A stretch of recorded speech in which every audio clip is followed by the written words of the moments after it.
Pemerintah Kabupaten Semarang menyiapkan 2 skenario untuk mengantisipasi dampak longsor yang kian meluas di Dusun Bandungan, Desa Kalongan, Kecamatan Ungaran Timur, Kabupaten Semarang, Jawa Tengah. Di antaranya adalah dengan menyiapkan hunian sementara atau huntara bagi warga yang terdampak longsor.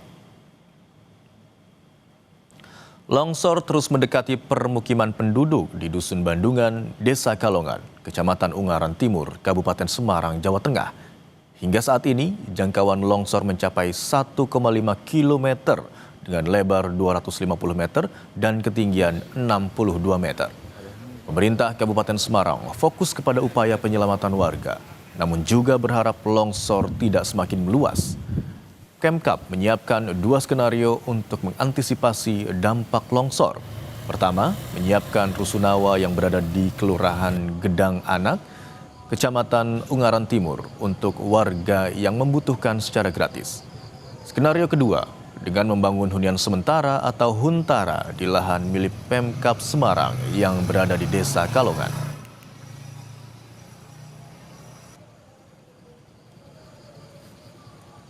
Seandainya harus kita merelokasi longsornya ada di Kalongan, terutama di Dusun Bandungan, kami sudah menyiapkan rusunawa yang ada di Ungaran, sudah kami hitung.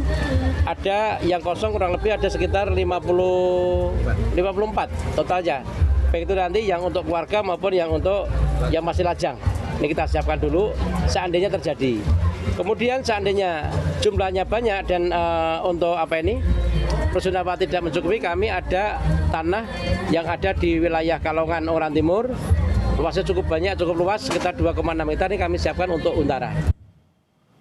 Usai jeda, Kompas yang kembali dengan informasi militer Israel melaporkan serangan yang memicu ledakan dan kebakaran hebat di Bandara Meher Rabat, Teheran, Iran.